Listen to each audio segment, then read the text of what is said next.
तो पी पाई back bonding के लिए नीडेड क्या होता है कि एक सिग्मा बॉन्ड हो, ठीक है, एक सिग्मा बॉन्ड हो और उसके दोनों छोर पे पी पाई ऑर्बिटल्स हो, उसमें से एक पी पाई ऑर्बिटल खाली होना चाहिए और दूसरा वाला क्या होना चाहिए, भरा होना चाहिए, उसके बाद एक लोन पेयर होना चाहिए, ठीक है। तो उससे क्या होगा कि जब ये वाला खाली है और इसके पास दो, मतलब एक लोन पेयर है, यानी कि 2 इलेक्ट्रॉन्स हैं इस ऑर्बिटल में, तो इसमें से एक इलेक्ट्रॉन क्या कर देगा, इसको दे देगा, इसको दे देगा, ठीक है। तो अब क्या हो जाएगा, सॉरी एक आ जाएगा, तो इस पर क्या हो जाएगा, एक इलेक्ट्रॉन इस पे हो जाएगा, एक इस पे हो जाएगा, तो ये क्या हो जाएगा, एक पी पाई बॉन्ड फॉर्म हो जाएगा, ठीक है।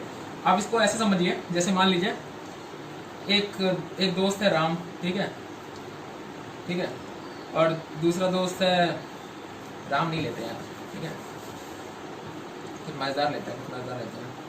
जैसे एक दोस्त हमारा एक NIT है, ठीक है, एक दोस्त हमारा NIT है और एक दोस्त हमारा IIT है, ठीक है, ठीक है।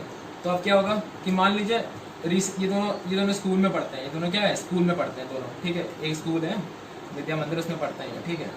अब क्या होगा कि मान लीजिए लंच ब्रेक हुआ, ठीक है।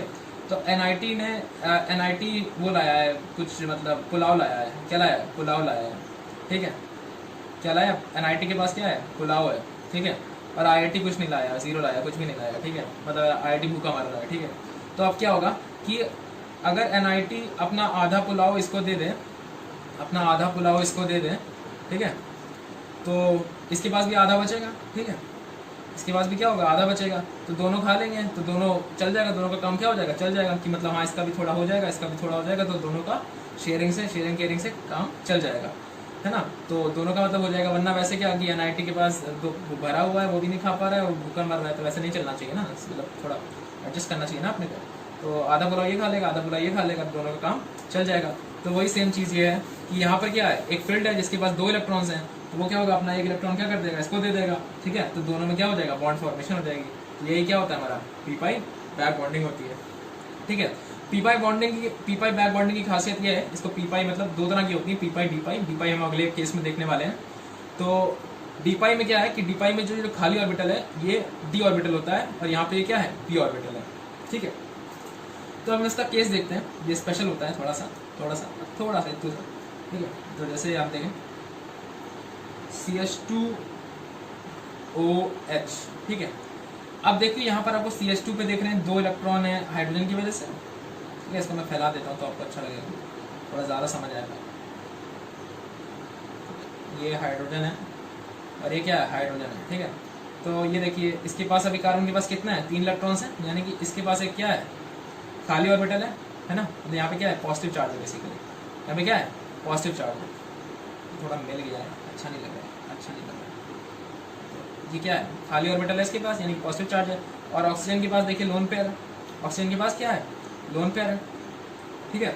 तो ऑक्सीजन क्या करेगा, ऑक्सीजन के पास लोन पेयर है, मतलब यहाँ पे ऐसे पाई ऑर्बिटल है, इसके पास क्या है, 2 इलेक्ट्रॉन्स है, ठीक है। तो ऑक्सीजन क्या करेगा, एक इलेक्ट्रॉन अपना इसको दे देगा, एक इलेक्ट्रॉन क्या करेगा, इसे दे देगा, ठीक है। तो क्या हो जाएगा CH2। अब जब एक इलेक्ट्रॉन इसको दे देगा तो इसका जो खाली ऑर्बिटल था उसमें एक इलेक्ट्रॉन आ जाएगा, ठीक है। और ऑक्सीजन का जो खाली डबल वाला था उस पर कितना बचेगा, एक बचेगा, उस पर कितना बचेगा, एक बचेगा यहाँ पे, ठीक है। और क्या होगा, तो इसके बीच में क्या हो जाएगा, बॉन्ड बन जाएगा,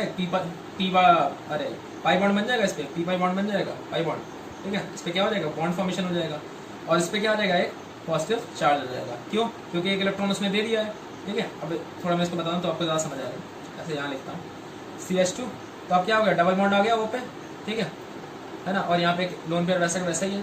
तो ऑक्सीजन पे होने कितने चाहिए, 8, ऑक्सीजन पे होने कितने चाहिए, सॉरी 6 होने चाहिए, ऑक्सीजन पे 6 होने चाहिए, ठीक है। तो 1 2 3 4 5 ही है, यानी कि इस पर क्या हो जाएगा, एक पॉजिटिव चार्ज हो जाएगा, ठीक है।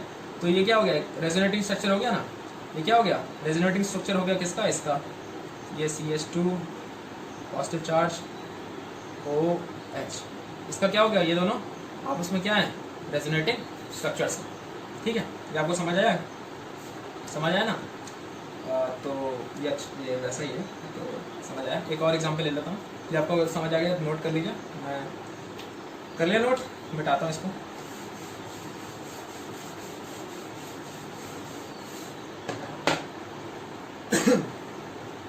तो इसका हम एक और एग्जांपल लेते हैं बढ़िया सा, CH2। अब हमने लगा दिया भाई नाइट्रोजन, CH3। अब नाइट्रोजन पे भी हमें क्या पता है कि नाइट्रोजन में क्या होती है, अगर हम इसका कॉन्फ़िगरेशन लिखें तो क्या होता है 1s2 2s2 2p3। 2p3 मतलब क्या, अगर हम इसको ऐसे बनाएं, ऐसे कुछ बनता था ना, याद होगा आपको, एक चैप्टर होता था एटॉमिक स्ट्रक्चर या पीरियोडिक में भी आप करते थे, तो ये ऐसे कुछ होता था, ठीक है।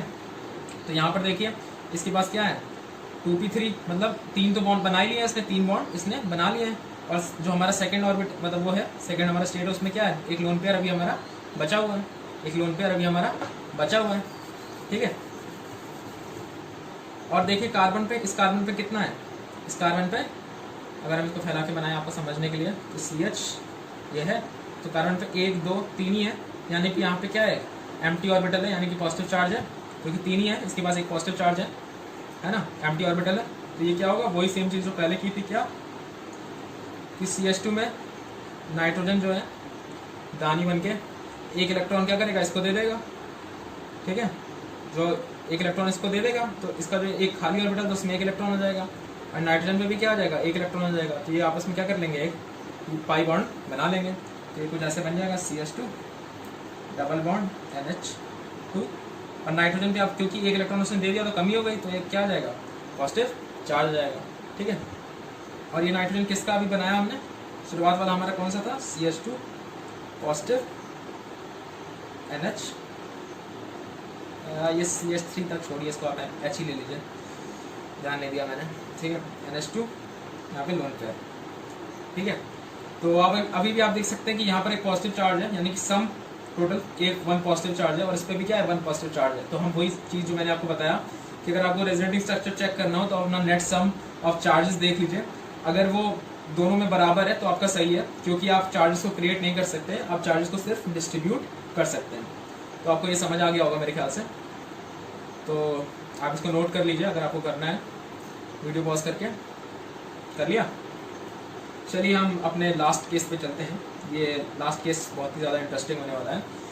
और मैं एक और चीज़ बता दूं कि जो अभी केस 5 और केस 6 हम पढ़ रहे हैं, इस पर क्वेश्चंस आते हैं डायरेक्टली मेंस में, और बच्चे इसमें कंफ्यूज जाते हैं और गलती कर लेते हैं जो हम अभी केस 6 पढ़ेंगे उस पर, ठीक है। तो केस 6 आप ध्यान से पढ़िएगा, केस 5 भी इंपॉर्टेंट है, केस 6 बहुत ज़्यादा यूज़ होने वाला है, तो ध्यान से पढ़िएगा। तो हम स्टार्ट करते हैं केस 6।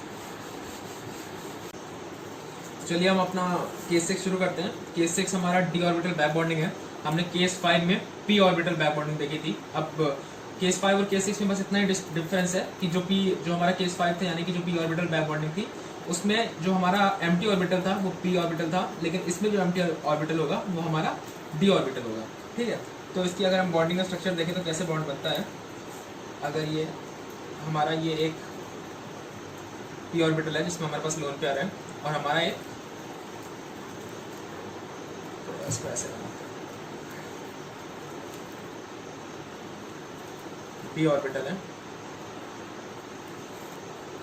जिसके पास हमारा एम्प्टी है, ठीक है। तो अब इसमें क्या होगा, इसके बीच में बॉन्डिंग हो जाएगी। वो कैसे होगी कि जो अपना हमारा पी ऑर्बिटल जिसके पास लोन पेयर है वो अपना एक इलेक्ट्रॉन किसको दे देगा, एम्प्टी डी ऑर्बिटल को, ठीक है। तो इसके बीच में क्या हो जाएगा, बॉन्ड बन जाएगा, ठीक है। ये हमारा डी ऑर्बिटल बैक बॉन्डिंग है, ठीक है। अब normally D orbital back bonding ऐसे तो देखने में बड़ा आसान लगता है, लेकिन नॉर्मली लोग इसमें बहुत सारी गलतियां कर देते हैं, और वो गलतियां इसलिए करते हैं क्योंकि वो समझ नहीं पाते हैं कि किसमें डी ऑर्बिटल बैक बॉन्डिंग होगी और किसमें नहीं होगी। तो याद रखने वाली बात यह है कि उन्हीं कंपाउंड्स, उन्हीं एटम्स के बीच में बैक बॉन्डिंग होगी जिसके पास एक खाली डी ऑर्बिटल प्रेजेंट है। अगर डी ऑर्बिटल प्रेजेंट नहीं है तो उसके बीच में बैक बॉन्डिंग नहीं होगी, ठीक है। तो अगर हम एक एग्जाम्पल लें, जैसे हम देखें CH2 नेगेटिव, ठीक है, और फ्लोरीन, ठीक है, फ्लोरीन में, ठीक है। अब इसके बीच में अगर हम पूछें क्या इसके बीच में बैक बॉन्डिंग हो सकती है, इसके बीच में बैक बॉन्डिंग नहीं हो सकती है। क्यों? क्योंकि फ्लोरीन के पास एम्प्टी डी ऑर्बिटल नहीं है, क्योंकि वो सेकंड पीरियड में लाई करता है। अगर हम फ्लोरीन का कॉन्फ़िगरेशन देखें तो वो क्या होता है 1s2 2s2 2p5, ठीक है। इसका स्ट्रक्चर बना है,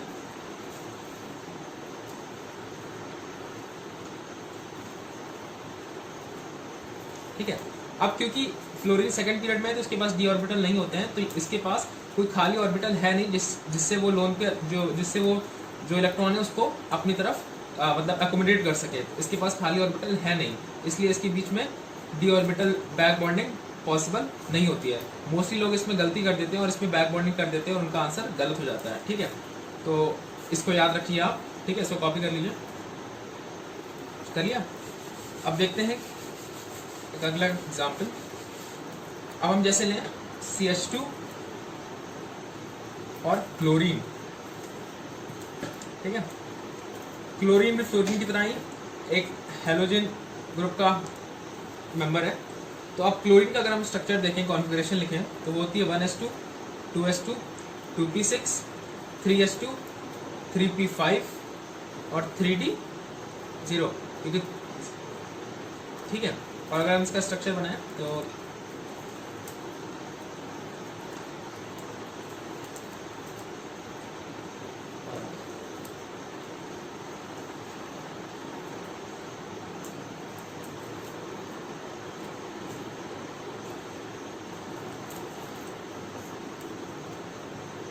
ठीक है। तो ये हमारा 1s2, ये हमारा 2s2, ये हमारा 2p6, ये हमारा 3s2, ये हमारा 3p5 और ये हमारा 3d0। तो अब देखिए जो हमारा क्लोरीन है उसमें हमारे पास एक खाली डी ऑर्बिटल है, तो यहाँ पर जो हमारी बैक बॉन्डिंग है वो पॉसिबल हो सकती है। क्यों? क्योंकि क्लोरीन में हमारे पास डी ऑर्बिटल नहीं था, लेकिन क्लोरीन में हमारे पास क्या है, एक एम्प्टी डी ऑर्बिटल है। तो अब हमारे पास क्या है, हमारे पास कार्बन है जिसपे लोन पेयर यानी कि नेगेटिव चार्ज है, यानी कि एक पी ऑर्बिटल जिसमें लोन पेयर है, और एक हमारा क्लोरीन जिसके पास एक हमारा क्या है, एक एम्प्टी डी ऑर्बिटल है। तो इसके बीच में अब क्या होगा, बैक बॉन्डिंग पॉसिबल हो जाएगी। तो ये क्या हो जाएगा, CH2 क्या होगा, अपना एक इलेक्ट्रॉन उसको दे देगा जिससे कि डबल बॉन्ड आ जाएगा क्लोरीन, और क्लोरीन पे एक एक्स्ट्रा इलेक्ट्रॉन आने की वजह से क्या आ जाएगा, नेगेटिव चार्ज जाएगा। तो यहाँ पर हमारा D orbital back bonding possible है। क्यों? क्योंकि क्लोरीन के पास हमारा क्या है, एम्प्टी डी ऑर्बिटल है, ठीक है। तो ये याद करने वाली बात थी, ये बहुत एक इंपॉर्टेंट एग्जाम्पल है डी ऑर्बिटल बैक बॉन्डिंग। बहुत सारे लोग इसको गलती कर देते हैं, आप वो गलती मत करिएगा, ठीक है। तो इसी के साथ हमने टाइप्स ऑफ रेजोनेंस अपनी सारी कंप्लीट कर ली है। अब हम आगे की वीडियोस में रेजोनेटिंग स्ट्रक्चर्स की स्टेबिलिटी कैसे डिफाइन करते हैं वो सब देखेंगे। तो थैंक यू फॉर वॉचिंग, और अगर आपको वीडियो अच्छी लगी तो सब्सक्राइब कर लीजिएगा, लाइक भी कर दीजिएगा और बेल आइकन को दबाइएगा, ठीक है। Thank you.